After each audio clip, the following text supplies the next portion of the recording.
नमस्कार, मेरा नाम ज्ञानेश्वर है और आप देख रहे हैं लाइव सिटीज।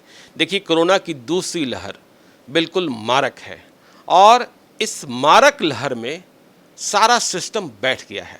न अस्पताल में बेड है, न दवा मिल रही है और दवा की खोज में जो सबसे ज़्यादा यूँ कहें कि मोस्ट वांटेड ड्रग है वो है रेमडेसिविर, जिसके लिए हाहाकार मचा है, ब्लैक मार्केटिंग हो रही है। तो आज हम फिर से हाजिर हैं डॉक्टर राजीव रंजन के पास, बिहार के सबसे भरोसेमंद डॉक्टरों की सूची में शामिल। रेमडेसिविर के लिए इतना हाहाकार क्यों और इस दवा का उपयोग क्या है, कैसे है, क्या ये लाइफ सेविंग है या कुछ और भी है, हम पूरी बात समझते हैं डॉक्टर राजीव रंजन से। स्वागत है सर आपका। ऐसा है ज्ञानेश्वर जी कि अभी चारों तरफ रेमडेसिविर को लेकर एक हंगामा खड़ा हुआ है। सरकार भी कटघरे में है, अस्पताल प्रबंधन कटघरे में है। हर मरीज यही कह रहा है कि हमको रेमडेसिविर लगवा दीजिए। रेमडेसिविर जो थोड़ा स्वस्थ लोग भी हैं, जिनको हल्का फुल्का कोरोना का अटैक हुआ है, वो भी रेमडेसिविर के लिए परेशान हो रहे हैं। जबकि इतना भ्रामक तथ्य क्यों फैल गया है समझ में नहीं आ रहा समाज में। बिल्कुल अप्रासंगिक, अवैज्ञानिक। रेमडेसिविर का कोई डेफिनेटिव रोल नहीं है। इवन एडवांस्ड में भी, मॉडरेट टू एडवांस में रेमडेसिविर का रोल है, इम्पेरिकल रोल है। हम आपको बता रहे हैं जो बहुत सस्ती दवाई है, दो ही डेफिनेट ट्रीटमेंट है जो कि आपको जान को बचाता है, जो आपकी जान को बचाता है कोरोना में। पहला steroid, steroid, steroid and steroid. वो चाहे डेक्सोना का इंजेक्शन हो, चाहे मिथाइल प्रेडनिसोलोन हो, स्टेरॉयड ही आपको जान को बचाएगा। जो बहुत सिंपल दवाई है, बहुत सस्ती दवाई है। इंजेक्शन डेक्सोना को तो आप देख ही रहे हैं कि गाँव में तो हर प्रैक्टिशनर को डेक्सोना देता है। दूसरा ब्लड थिनर। ब्लड थिनर में वारफेरिन है, मुश्किल से 60 से 70 पैसा की गोली आती है, आप समझ सकते हैं। या 1 रुपया का, तो 1 रुपया का गोली, डेक्सोना का दाम है 2-2.5 रुपया। तो इतनी सस्ती दवाई से आपको ज़िंदगी मिल जाती है और आप रेमडेसिविर के पीछे पागल हुए जा रहे हैं।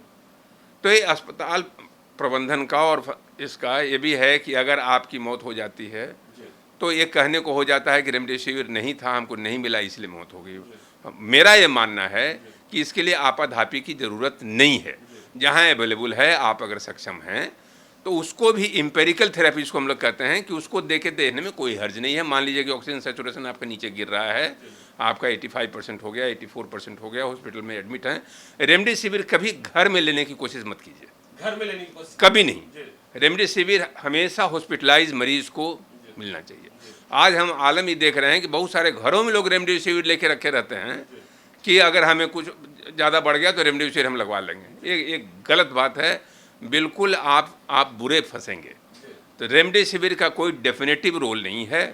रेमडेसिविर का कोई पेनेसिया नहीं है, कोई मैजिक बुलेट नहीं है कि रेमडेसिविर लगाए और आप उठ के बैठ गए। मैजिक बुलेट सिर्फ 2 ही है, वो स्टेरॉयड और ब्लड थिनर। अगर आपका CRP-D डायमंड बढ़ा हुआ है, ऑक्सीजन घट रहा है, पैरामीटर देखते रहिए, दवाई चलेगी। और बाद में अगर आप हॉस्पिटलाइज्ड हैं तो वहाँ पर तो अगर मान लीजिए कि अगर है और आप सक्षम हैं, तो मैं तो कहा कि अगर सस्ती से सस्ती दवाई से आपकी जान बचाई जा सकती है। दवाइयाँ आपके पास उपलब्ध हैं और वो हर जगह उपलब्ध है। इसलिए बहुत ज़्यादा इसके लिए ब्लैक मार्केटिंग और ये सब जो चल रहा है उसकी ज़रूरत भी नहीं है। और ये तभी ब्लैक मार्केटिंग होता है, तभी दाम बढ़ता है जब हाइप ज़्यादा क्रिएट होता है। और ये नेसेसरी हाइप नहीं है, ये अननेसेसरी हाइप है। अगर ज़रूरत की चीज़ हो उसके लिए हाइप पैदा किया जाए तो ठीक है, लेकिन टोसिलीजुमाब, रेमडेसिविर, ये सब का कोई डेफिनेटिव रोल है ही नहीं। और ये हम नहीं कह रहे हैं, ये कोई डॉक्टर राजीव रंजन का कोई रिसर्च नहीं है। ये हम WHO, चाहे जो साइंटिफिक जो तथ्य हैं, जो CDC है अमेरिका की, ये सब का जो निचोड़ है उसके आधार पर कह रहे हैं कि डेफिनेटिव ट्रीटमेंट बस यही है।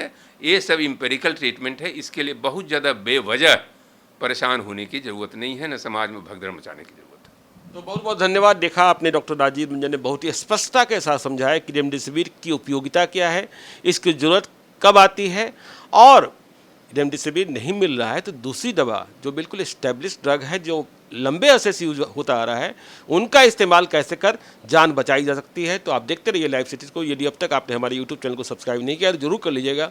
और यदि इस वीडियो को आप फेसबुक के माध्यम से देख रहे हैं तो पेज को लाइक कीजिएगा, ट्विटर पर भी हमें फॉलो कीजिए। धन्यवाद।